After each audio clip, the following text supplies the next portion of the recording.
Hello students, তোমাদের সবাইকে স্বাগত আমার চ্যানেলে। তোমাদের করাচ্ছিলাম এবিটিএ এবং এবিটিএ এর দুটো সেট কিন্তু আমাদের হয়ে গেছে। আজকে করাবো সেট নাম্বার 3, যেটা হচ্ছে পেজ নাম্বার 44।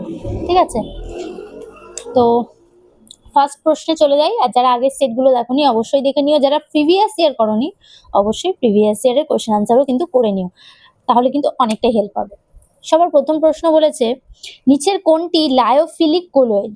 এটা অলরেডি কিন্তু তোমাদের আমি করিয়ে দিয়েছি 2026-এর কোয়েশ্চেন নাম্বার 3। ঠিক আছে, সো এটার উত্তর আমাদের কি হবে? অপশন এ আছে দুধ, অপশন বি আছে রক্ত, অপশন সি আছে গোল্ড সল, অপশন ডি আছে গাম। ঠিক আছে, লায়োফিলিক বলেছে, তাই জন্য আমাদের উত্তর কি হবে? গাম হবে। ঠিক আছে, অপশন ডি হবে আমাদের সঠিক উত্তর। নেক্সট 2 নম্বর প্রশ্নে যাচ্ছি। সংরক্ষক কোলয়েড কাকে বলে? এটাও তোমাদের পড়িয়ে দিয়েছি 2026 কোয়েশ্চেন নাম্বার 3। এটাও তোমাদের এই প্রশ্নের মধ্যেই তোমরা পেয়ে যাবে, একদম হুবহু নয়, কিন্তু এই টপিকটা এত সুন্দরভাবে ওখানে পড়ানো হয়েছে যে আর আমি রিপিট করছি না। যেগুলো প্রিভিয়াস ইয়ারে থাকছে সেগুলো অন্তত রিপিট করছি না, ওগুলো তোমরা একটু কোয়েশ্চেনটা দেখে নিও, আমি দেখো কোয়েশ্চেন নাম্বারও লিখে দিয়েছি। ঠিক আছে, সো এটা উত্তর হবে আমাদের অপশন সি, লায়োফিলিক কোলয়েড। এবার অপশন এ কেন নয় সেটা আমি ওখানে এক্সপ্লেন করে দিয়েছি। এখানে অপশন বিটা আমি বলবো, অপশন বি কেন নয় সেটা এক্সপ্লেন করা নেই, সেটা একটু বলে দিই তোমাদের। দেখো, আদর্শ দ্রবণ কিন্তু কোনো কোলয়েডীয় ব্যবস্থা নয়। আদর্শ দ্রবণ কোনো কোলয়েডীয় ব্যবস্থা নয়, কোলয়েডীয় ব্যবস্থা নয়। ঠিক আছে, তাই জন্য এখানে যেহেতু এটা কোলয়েডীয় ব্যবস্থা নয়, সেই কারণে এখানে সংরক্ষক বা প্রতিরক্ষামূলকের কোনো সংরক্ষক কোলয়েড বা প্রতিরক্ষা কোলয়েডের কোনো প্রশ্নই ওঠে না, তার জন্য এটা আমাদের উত্তর হয়নি। ঠিক আছে, সি তো উত্তর হয়েছে ডি। ডি হচ্ছে প্রকৃত দ্রবণ। প্রকৃত দ্রবণ কেন নয়? প্রকৃত দ্রবণ একটা সমসত্ব দ্রবণ, তাই তো? প্রকৃত দ্রবণ বলতে আমরা কি বুঝি? প্রকৃত দ্রবণ হলো এক প্রকার সমসত্ব দ্রবণ। সমসত্ব দ্রবণ, সমসত্ব দ্রবণ। ঠিক আছে, বা সমসত্ব মিশ্রণ, যেখানে দ্রাবকণার ব্যাস অত্যন্ত ছোট হয়। যেখানে দ্রাবকণার ব্যাস অত্যন্ত ছোট হয়। ঠিক আছে, তাই জন্য এতে কোলয়েডীয় ধর্ম অনুপস্থিত থাকে। এতে কোলয়েডীয় ধর্ম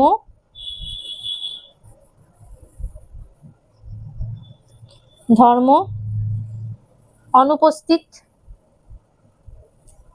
থাকে, যার কারণে এটাও সংরক্ষক কোলয়েড হিসাবে কাজ করতে পারে না, তাই জন্য আমাদের ডি উত্তর হয়নি। বাকিগুলো একদম ডিটেইলে এক্সপ্লেন করা আছে, তো সেটা আর বলছি না। চলে যাচ্ছি পরবর্তী কোয়েশ্চেনে, কোয়েশ্চেন নাম্বার 3। চলো দেখি কোয়েশ্চেন নাম্বার 3 কি বলেছে। 3 কি বলেছে? 3 বলেছে নিচের কোনটি সংখ্যাগত ধর্ম? এটাও কিন্তু অলরেডি আমার এক্সপ্লেন করা আছে, 3 নাম্বার কোয়েশ্চেন করা আছে 2026 সাপ্লিমেন্টারিতে। ঠিক আছে, এবং কোয়েশ্চেন নাম্বার 6 এ এটা এক্সপ্লেন করা আছে। ঠিক আছে, কোয়েশ্চেন নাম্বার 6 এ এটা এক্সপ্লেন করা আছে, তোমরা একটুখানি দেখে নিও। যেটা এক্সপ্লেন করা নেই সেটা আমি তোমাদেরকে এখন বলে দেবো। সেটা হচ্ছে, আর একটু জুম করে নি। সবার ফার্স্টে রয়েছে অপশন এ রয়েছে অভিস্রবণ চাপ, অপশন বি রয়েছে স্ফুটনাঙ্ক, অপশন সি রয়েছে বাষ্পচাপ, অপশন ডি রয়েছে সান্দ্রতা। আমাদের উত্তর হচ্ছে অপশন এ অভিস্রবণ চাপ। সেটা সম্পর্কে ডিটেলসে সুন্দরভাবে বলা আছে, তোমরা একটুখানি দেখে নিও। ঠিক আছে, যেটা বলা নেই সেটা হচ্ছে বাষ্পচাপটা বলা নেই। সো আমি সবার ফার্স্টে তোমাদের সাথে বাষ্পচাপটা শেয়ার করছি। বাষ্পচাপ সম্পর্কে তোমাদেরকে বলছি। ঠিক আছে, বাষ্পচাপটা কি লিখে লিখেই বলবো। বাষ্পচাপ, সরে নি লেখাটাকে। বাষ্পচাপ তরলের প্রকৃতি এবং তাপমাত্রার উপর নির্ভর করে। তাপমাত্রার উপর নির্ভর করে। ঠিক আছে, বিশুদ্ধ জলের বাষ্পচাপ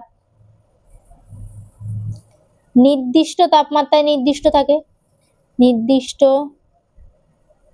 তাপমাত্রায় নির্দিষ্ট থাকে। ঠিক আছে, তাই জন্য বাষ্পচাপ নিজে সংখ্যাগত ধর্ম নয়।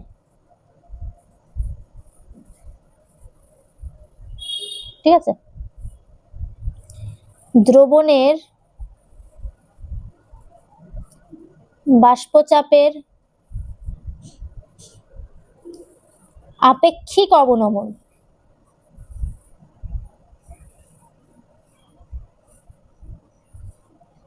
একটি সংখ্যাগত ধর্ম। যদি আপেক্ষিক অবনমন বলতো তাহলে সেটা সংখ্যাগত ধর্ম হতো।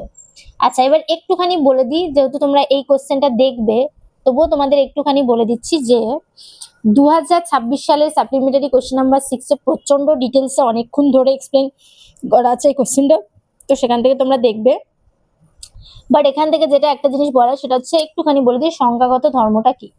সংখ্যাগত ধর্ম হচ্ছে যেটা দ্রাবের কণা সংখ্যার উপর ডিপেন্ড করে। ঠিক আছে, তো এখানে তো দেখো বাষ্পচাপের যে ব্যাপারটা সেটা কণা সংখ্যার উপর ডিপেন্ডের কোনো ব্যাপার নেই। এটা কিসের উপর ডিপেন্ড করে? তরলের প্রকৃতি এবং তাপমাত্রার উপর। এবং বিশুদ্ধ জলের তাপমাত্রায় নির্দিষ্ট তাপমাত্রায় নির্দিষ্ট থাকে, তাই জন্য এটা কিন্তু সংখ্যাগত ধর্ম নয়। কিন্তু যদি দ্রবণের বাষ্পচাপের আপেক্ষিক অবনমনের কথা বলি সেটা কিন্তু সংখ্যাগত ধর্ম, কারণ সেটা কিন্তু দ্রাবের কণা সংখ্যার উপর নির্ভর করে, যেটা ডিটেলসে এই একদম এখানে আরো ডিটেলসে বলাও আছে। ঠিক আছে, নেক্সট পরবর্তী অপশনে যাব। পরবর্তী অপশন হচ্ছে সান্দ্রতা। সান্দ্রতাটা ওখানে বলা ছিল না, তো আমি সান্দ্রতাটা তোমাদের একটু বলে দিচ্ছি। এটা একটু মুছে নিচ্ছি। তবে এরপর থেকে আমি ভাবছি যে তোমাদের এরকম বোর্ডে আর লিখবো না, খাতায় ভাবছি নোট ডাউন করে নেবো, দিয়ে সেটা তোমাদেরকে ছবি তুলে অ্যাটাচ করে দিয়ে বোঝাবো। কারণ এরকম বোর্ডে এই বড় যে লেখাগুলো আছে সেগুলো শুধু কথা বলছি, এরকম যে লেখাগুলো আছে এগুলো যদি আমি লিখতে যাই অনেকটা সময় যাচ্ছে। ঠিক আছে, তাই জন্য ভিডিওটা আরো বেশি বড় হয়ে যাচ্ছে। তাই ভাবছি যদি খাতায় নোট ডাউন করে সেটাকে তলায় দাগ দিয়ে বুঝিয়ে দিই তাহলে একটু বেশি তাড়াতাড়ি হবে, কারণ এই লেখার জন্য তোমাদের সেই পার্টটা দেখতে হচ্ছে। তো ভাবছি এটা করবো, তোমরা কমেন্ট করে জানিও তো সেটা করবো নাকি এরকম যেমন লিখে লিখে পড়াচ্ছি সেরকমই পড়াবো, সেটা তোমরা একটু কমেন্ট করে জানিও। তো সান্দ্রতা এটি হলো তরলের অভ্যন্তরীণ ঘর্ষণজনিত একটি ধর্ম। ঠিক আছে, ঘর্ষণজনিত একটি ধর্ম যা কণা সংখ্যার উপর নির্ভর করে না। কণা সংখ্যার ওপর নির্ভর করে না, এটি তরলের আন্তরাণবিক আকর্ষণের উপর নির্ভর করে। আন্তরাণবিক আকর্ষণের উপর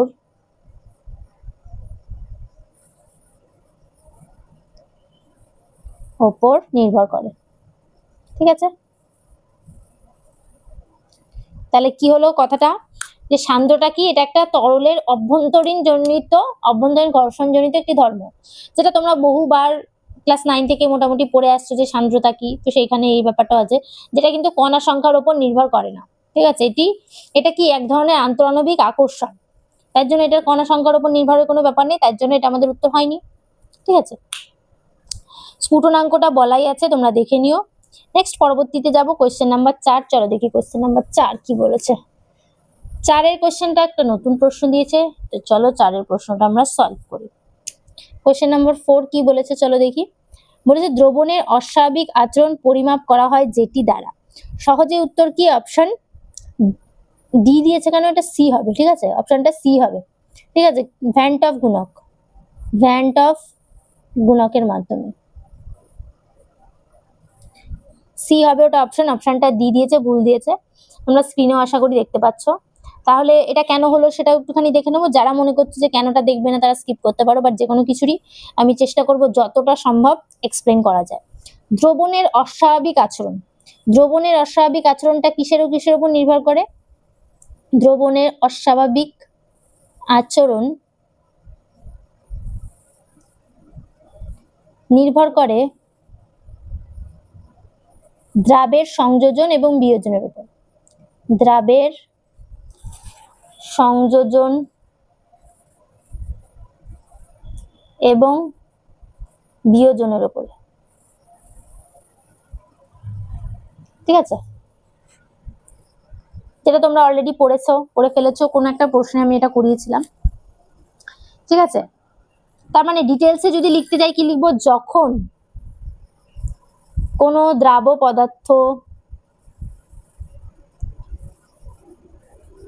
পদার্থ দ্রবণে দ্রবীভূত হওয়ার পর বিয়োজিত বা সংযোজিত হয় তখন দ্রবণে উপস্থিত কণার প্রকৃত সংখ্যা তাত্ত্বিক সংখ্যার তুলনায় যথাক্রমে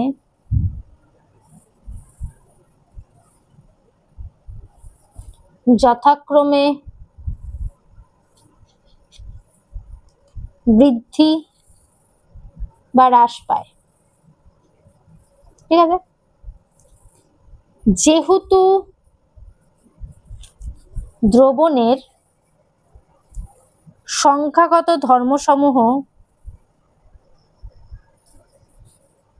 ধর্মসমূহ কণার সংখ্যার উপর নির্ভর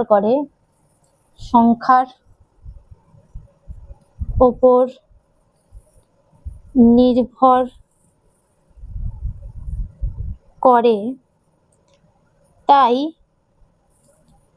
কণার সংখ্যার এই পরিবর্তনের ফলে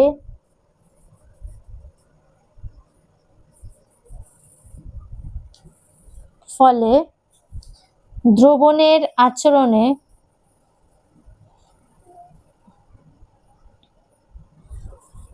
অস্বাভাবিকতা দেখা যায়।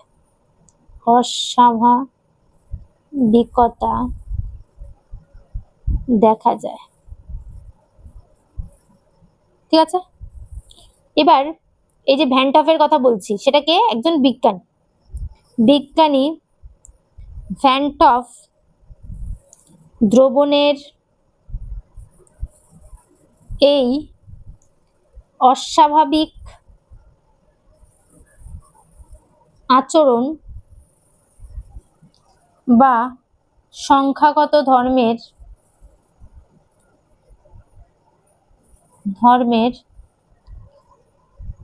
বিচ্যুতি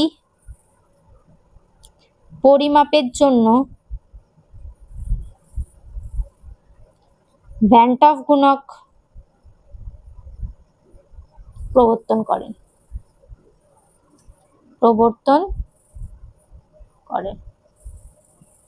ঠিক আছে, তাহলে কি বুঝলাম ব্যাপারটা? প্রথমেই আমি শর্টে বলেছি একটা কথা, কি দ্রবণের অস্বাভাবিক আচরণ কিসের উপর নির্ভর করে? দ্রাবের সংযোজন এবং বিয়োজন, এই দুটো জিনিসের উপর। সেটা একটু ডিটেলসে লিখেছি যে যখন কোনো দ্রাব্য পদার্থ দ্রবণে দ্রবীভূত হয়, এবং দ্রবীভূত হওয়ার পর কি হতে পারে? বিয়োজিত হতে পারে বা সংযোজিত হতে পারে, দুটো হতে পারে। ঠিক আছে, বিয়োজিত মানে ভেঙে যেতে পারে, সংযোজিত মানে জুড়ে যেতে পারে।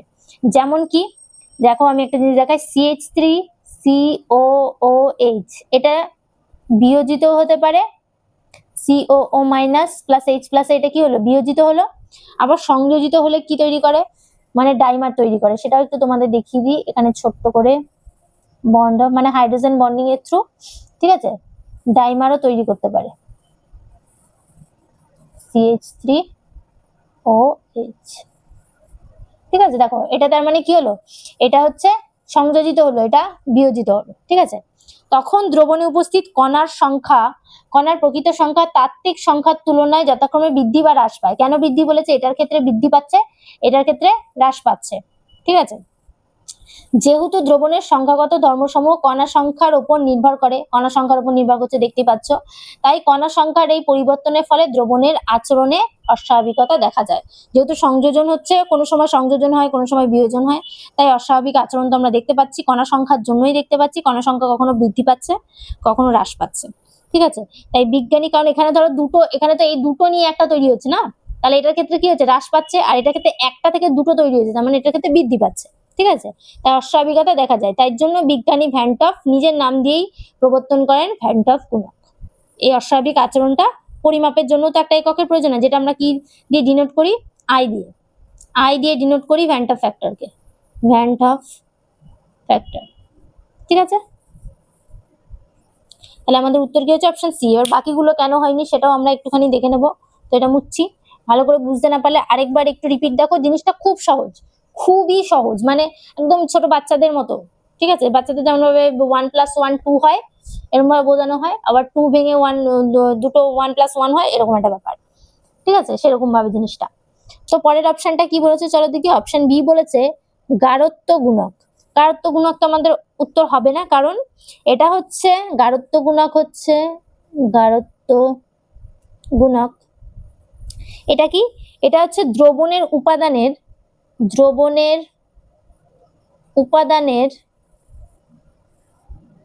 ঘনত্বের অনুপাত নির্দেশ করে। সো এটা তো হচ্ছে না। ঠিক আছে, সি কি বলেছে, সিটা তো আমাদের উত্তর হয়েছে। অপশন এ বলেছে গিবস গুণক। গিবস গুণক, গিবস গুণক কি, এটা হচ্ছে তাপগতিবিদ্যার হচ্ছে একটা তাপগতিবিদ্যার সঙ্গে আর কি সম্পর্কযুক্ত একটা জিনিস গিবস গুণকটা, যেটা তোমরা সেকেন্ড সেমিস্টারে অলরেডি তোমরা পড়ে এসছো তাপগতিবিদ্যা চ্যাপ্টারে, তো সেটা, তাই জন্য এটা আমাদের উত্তর হয়নি। নেক্সট ডি বলেছে কেলভিন গুণক। কেলভিন গুণকটা কি, এটা হচ্ছে তাপমাত্রার একটা আন্তর্জাতিক একক। কেলভিন গুণক তাপমাত্রার আন্তর্জাতিক গুণক। কখনো কখনো একটু আমি তুতলে যাই, কেন এটা হয় আমি নিজেও জানি না, কখনো কখনো হয় এটা, যাই হোক। তো সেটা হচ্ছে, তাই জন্য ডি উত্তর নয়। নেক্সট 5 নাম্বার কি বলেছে চলো দেখিনি। যে দ্রবণের হিমাঙ্ক 0°C অপেক্ষা কম থাকে তাকে কি বলে। এটা আশা করি মোটামুটি তোমরা সবাই পারবে, সবাই মোটামুটি পেরে গেছে। উত্তর কি হবে, হিমাঙ্ক রোধক। নামের মধ্যেই উত্তর দেওয়া আছে, আমাদের তো আলাদা করে মাথা খাটাতে হচ্ছেই না। ঠিক আছে, হিমাঙ্ক 0°C অপেক্ষা কম করছে, মানে হিমাঙ্কটাকে কমিয়ে দিচ্ছে, রোধ করছে, তার জন্য আমাদের উত্তর কি হবে, অপশন সি। 5-এরটা হচ্ছে অপশন সি উত্তর, হিমাঙ্ক রোধক। ঠিক আছে, এবার আরো একটা জিনিস তোমাদেরকে এখানে বলা, লঘু দ্রবণ কি, আদর্শ দ্রবণ কি, তারপরে অ্যাজিওট্রপিক কি, সেটাও একটুখানি তোমাদেরকে বলে দিই, কারণ দেখা যাবে অন্যান্য কোশ্চেনে এই টপিক থেকে কোনো প্রশ্ন দিল, তার জন্য তোমাদের এই টপিকটা কি, অ্যাজিওট্রপটা কি, সেটা তোমাদের জানতে হবে। ঠিক আছে, তো অপশন এ বলেছে অ্যাজিওট্রপ, সেটা আমরা আগে জানবো যে অ্যাজিওট্রপটা কি। ঠিক আছে, এঁকে যাচ্ছি কেন, অ্যাজিওট্রপ। ঠিক আছে, এটি হচ্ছে দুটি বা তার বেশি তরলের এমন একটি মিশ্রণ যা একটি নির্দিষ্ট তাপমাত্রায়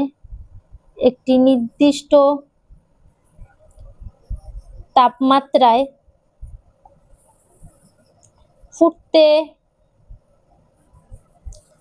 শুরু করে এবং পাতন প্রক্রিয়ার মাধ্যমে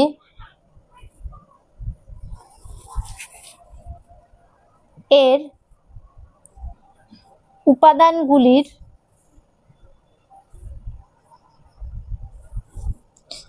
এটা আর কালি নেই, আর পড়ছে না, জোর করে আমি লিখছি, অনুপাত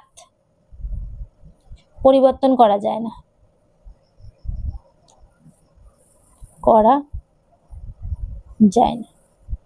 তাহলে কি পড়লাম, যে অ্যাজিওট্রপটা কি, দুটো বা তার বেশি তরলের মিশ্রণ। ঠিক আছে, দুটো বা তার বেশি তরলের মিশ্রণ যা একটি নির্দিষ্ট তাপমাত্রায় ফুটতে শুরু করে এবং পাতন প্রক্রিয়ার মাধ্যমে এদের অনুপাত পরিবর্তন করা যাবে না। যেগুলোকে পাতন প্রক্রিয়ার মাধ্যমে অনুপাতগুলো পরিবর্তন করা যাবে না, সেটা হচ্ছে আমাদের অ্যাজিওট্রপ মিশ্রণ। ঠিক আছে, তো সেই কারণে অ্যাজিওট্রপ তো এখানে হয়নি, এখানে হিমাঙ্ক রোধের মানে দ্রবণের হিমাঙ্কটা কমানোর কথা বলছে, যেটা এখানে নেই। এটা হচ্ছে মানে ফুটতে শুরু করে, ফোটার কথা বলছে, তো অবভিয়াসলি এখানে তো হিমাঙ্কের কোনো কথাই আসবে না। ঠিক আছে, নেক্সট অপশন বি এ চলে যাই। বি কি বলেছে, লঘু দ্রবণ। কখনো কখনো আবার ডিপ কালি পড়ছে, কি হচ্ছে পেনগুলোতে। লঘু দ্রবণ কি বলেছে? আমরা কি জানি? লঘু দ্রবণ তো আমরা প্রায়ই ল্যাবে প্রিপারেশন করে থাকি। যে দ্রবণে দ্রাবকের তুলনায় দ্রাবের পরিমাণ অত্যন্ত কম থাকে, এটা তো খুব সহজ ব্যাপার, এটা তো আমরা সবাই প্রচুরবার মানে অনেকখানি জল নিলে তার মধ্যে অল্প একটু চিনি, সেটাই লঘু দ্রবণ। দ্রাবের পরিমাণ বলেছে না, দ্রাবের পরিমাণ কম থাকে, তো এটা তো মোটামুটি সবাই জানে, সেইগুলো তোমাদের উত্তর হচ্ছে না। নেক্সট ডি, আদর্শ দ্রবণ কি? সেটা তোমাদের অলরেডি বলেই দিয়েছে। আর হিমাঙ্করোধক কি? কোনো তরলের হিমাঙ্ক কমিয়ে দেওয়ার জন্য যে দ্রবণ তৈরি করা হয় সেটাই হচ্ছে হিমাঙ্করোধক, যেটা আমাদের উত্তর হয়ে গেছে। আদর্শ দ্রবণ কি তোমাদের আগেই বলা হয়ে গেছে, ঠিক আছে? তো তবুও তোমাদেরকে বলে দিচ্ছি, আদর্শ দ্রবণ সম্পর্কে তোমরা ডিটেলসে দেখতে পাবে 2026 সাপ্লিমেন্টারি কোয়েশ্চেন নাম্বার 7, মানে আদর্শ দ্রবণ সম্পর্কে যত কনসেপ্ট তোমাদের চাই এখানে পেয়ে যাবে। তারপর হচ্ছে সায়েন্স পেজ নাম্বার 29 এর কোয়েশ্চেন নাম্বার 5-এও তোমরা এটা পেয়ে যাবে, ঠিক আছে? তো এই হচ্ছে ব্যাপার। নেক্সট পরের প্রশ্নে যাব, কোয়েশ্চেন নাম্বার 6। চলো কোয়েশ্চেন নাম্বার 6টা দেখি কি বলেছে।